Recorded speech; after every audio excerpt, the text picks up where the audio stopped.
China's rename intention of disputed border areas prompts India protest. Besides TikTok, these Chinese apps also have extensive influence in the West.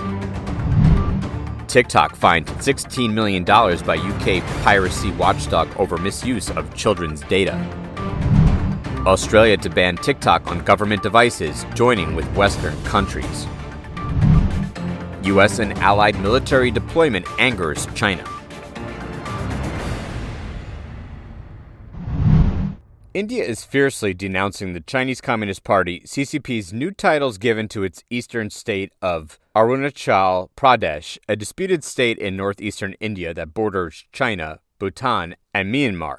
According to the BBC, Foreign Ministry spokesperson Arindam Bagchi said on April 3rd, "This is not the first time China has made such an attempt. We reject this outright." He added, "Arunachal Pradesh is an integral, inalienable part of India, and attempts to assign invented names will not alter this reality. The line of actual control is a vague boundary that separates China and India and stretches for 2,100 miles, 3,440 kilometers. China maintains its claim to the entire Arunachal Pradesh, referring it to as South Tibet. The Chinese Ministry of Civil Affairs on April 1st said that it had standardized the names of 11 places, including 5 mountains, as belonging to Jiangnan, a Chinese translation of South Tibet. Beijing has attempted to rename parts of this region previously. For example, in 2017, it changed the names of 6 districts in Arunachal Pradesh. At that time, it was considered a reprisal act for Tibetan spiritual leader Dalai Lama's visit to the region. Last December, Indian and Chinese soldiers on both sides of the Himalayan border clashed for the first time since a deadly skirmish in 2020. TikTok, the most popular free app in the US, has recently made headlines not for its content, but for its alleged ties to the Chinese Communist Party. Recently, TikTok CEO Shou Chu testified before the U.S. Congress, answering hostile questions about its parent company, ByteDance, and how much access the Chinese government has to the app's data. But TikTok is not the only Chinese mobile app conquering markets in the West. According to analyst firm Axios, besides TikTok, 3 of the top 10 free mobile apps in the U.S. are also owned by Chinese companies. So what are these apps, and what makes them so successful? CapCut. According to data analytics from Sensor Tower, the video editing app CapCut, commonly known as the sync editor for TikTok content creators, was downloaded 13 million times in February alone. This video editing tool is optimized for mobile editing and offers many designed features to make your videos go viral quickly, such as adding trending songs, filters, and special effects. CapCut is also owned by ByteDance, TikTok's parent company. Shein. Shein is a global fashion shopping app founded in 2012 and valued at nearly $15 billion. It was founded by Chinese billionaire Chris Xu and is headquartered in Singapore. A quick search of the hashtag Shein on TikTok and Instagram shows hundreds of popular influencers bragging about their recent Shein purchases. It leverages social media to deliver hundreds of new products daily to Gen Z users at low-cost prices. Temu. According to Reddit, this shopping app has only been out in the US for less than a year, but it's quickly overtaking Amazon and Walmart. Temu sells everything from clothing to electronics, allowing shoppers to buy directly from Chinese manufacturers. The shopping app's price is so low that many Americans have searched, "Is Temu legit?" after the company posted an advertisement during this year's Super Bowl season.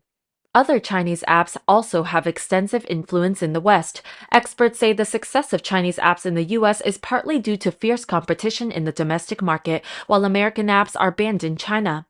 Apps that do well in China, such as the social media app WeChat, are driven by recommendation algorithms tailored to meet the needs of Chinese users or elsewhere. According to Da Ji1, WeChat has established a Chinese language information ecosystem to give Beijing's propaganda and censorship a foothold in the overseas Chinese community. Many overseas Chinese have formed views similar to the regime. Yang Zeyi, a reporter for the MIT Technology Review specializing in Chinese technology, said their success is partly because Chinese tech companies, having survived a decade of cutthroat competition in the domestic consumer tech industry, can now be even better than Silicon Valley at making easy-to-use and addictive apps. TikTok was the first Chinese app to achieve significant global success. Still, U.S. lawmakers and national security experts have warned the Chinese-owned app could be vulnerable to data privacy breaches and censorship by the CCP. Paul Shearer, author of 4 Battlegrounds: Power in the Age of Artificial Intelligence, said, "How the US and other democracies respond to the challenge of Chinese apps like TikTok outside of China has profound implications for global freedom of expression and information." US-based tech companies such as Apple have waged lengthy court battles to stop the government from seeking their users' data, but Shearer said no such avenues exist in China. Ultimately, if the Chinese regime tells a Chinese company that they have to do something, they have no choice, he said. The UK data regulator announced on April 4th that it had slapped TikTok with the $15.9 million or £12.7 million fine for multiple breaches of data protection laws, including processing the personal information of children under 13 without parental consent. According to Reuters, data from the Information Commissioner's Office, or ICO, shows that in 2020, TikTok allowed up to 1.4 million British children under 13 to use its platform, even though TikTok states that users must be at least 13 or older to create an account. John Edwards, UK Information Commissioner, said, "There are laws in place to make sure our children are as safe in the digital world as they are in the physical world. TikTok did not abide by those laws." He added, "TikTok should have known better. TikTok should have done better." The ICO found that the data breaches occurred between May 2018 and July 2020. TikTok did not perform regular checks to identify and remove under 13s using the platform. Last year, Britain's media regulator Ofcom estimated that about 53% of children use TikTok. Among them, 16% are between 3 and 4, and over 30% are 5 to 7 years old. Edwards believes that TikTok could track and profile the children from the collected data, which might be used to provide inappropriate and harmful content. Reuters noted that TikTok disagreed with the UK watchdog's ruling, but was pleased as the company could have been handed an even heavier penalty of more than $33.6 million, or £27 million, set out by the ICO last September. The UK fine comes at a time when global policymakers had growing concerns about TikTok's incursions on privacy and its potential national security threat. As reported by CNBC on April 4th, Australia is the latest nation in the Five Eyes Intelligence Alliance to remove TikTok on all government devices, citing security concerns.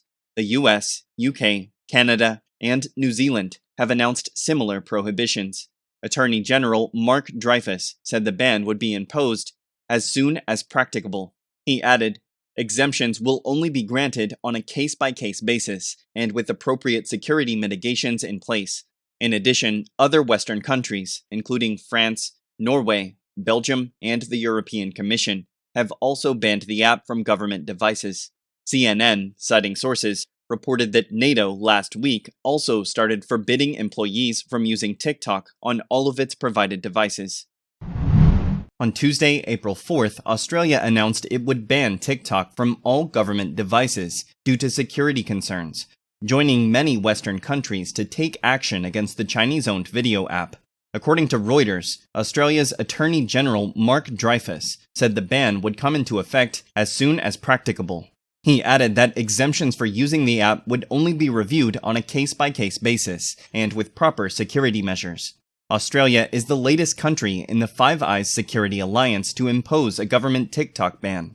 Other allies, including the United States, Britain, Canada, and New Zealand, have already banned the app.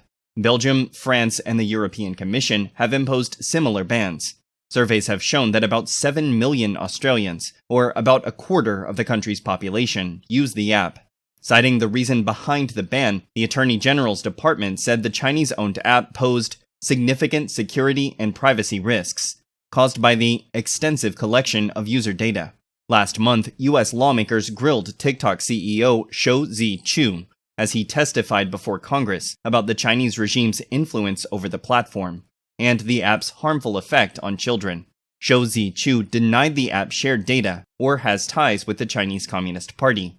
However, Fergus Ryan, an Australian Strategic Policy Institute analyst, said stripping TikTok from government-owned devices was a no-brainer. Ryan told AFP, "It's been clear for years that TikTok user data is accessible in China." He added, "Banning the use of the app on government phones is a prudent decision, given this fact." TikTok late last year admitted that it spied on journalists to track their sources, and that its employees in China could access European user data. Newsweek reported that a senior US official had called TikTok a Trojan horse. He said the app posed long-term cybersecurity challenges linked to its Chinese parent company, ByteDance. Over the past decade, the US has steadily expanded its strategic presence in the Indo-Pacific in response to the Chinese regime's large-scale island-building project in the South China Sea. And much to Beijing's chagrin, as the US Department of Defense reported, the US Navy recently conducted its first major freedom of navigation operation of 2023 in the South China Sea, with the deployment of a guided missile destroyer near the Chinese-occupied Paracel Islands. In addition, to limit Beijing's geopolitical ambitions, the Pentagon is leveraging its network of regional alliances. At this point, and in the face of growing fears of possible Chinese action against Taiwan, the United States has forged a powerful new alliance with Japan and the Philippines to deter any major conflict over the autonomous democratic island. Thus, as part of cooperation agreements, both U.S. allies have vital naval bases near Taiwan's shores. Last Monday, April 3rd, the Philippines officially announced the exact location of 4 additional military bases it agreed to open for U.S. troops in early 2023 under the Enhanced Defense Cooperation Agreement, or EDCA, with the U.S. Manila, the capital of the Philippines, and Washington jointly administer 5 bases under the above-mentioned agreement, signed in 2014, which allows for U.S. soldiers, aircraft, and ships in various parts of the Philippines. However, it is not a permanent presence. The 4 additional sites agreed upon are close to the South China Sea and the southern shores of Taiwan, placing the Philippines at the center of the U.S. strategy to balance China in the region. In addition to being an artery of global trade, involving trillions of dollars annually, the disputed waters also hold important interest for several key U.S. allies and partners. As the Asia Times mentions, in the case of the Philippines, the Chinese claims to extend the 9-dash line pose a direct threat to its sovereignty in the South China Sea. This 9-dotted line is the line drawn by the Chinese Communist Party in the territory it claims as its own in the South China Sea. Meanwhile, Japan fears that China will encircle its southernmost islands of Senkaku, or Diaoyu, and Okinawa. For Vietnam, a key U.S. security partner, the maritime disputes represent an existential challenge, while strategic U.S. partners such as Singapore are concerned about disrupting regional sea lines of communication. Following the latest U.S. freedom of navigation operation in the region, China's Ministry of National Defense, in a statement, accused the U.S. warship of illegal entry into Chinese waters and threatened to take action. However, Haley Sims, commander of the U.S. Navy, assured that, quote, "The United States will continue to fly, sail, and operate wherever international law allows." Meanwhile, the Philippines is also exploring joint patrols in the South China Sea with Australia, Japan, and the US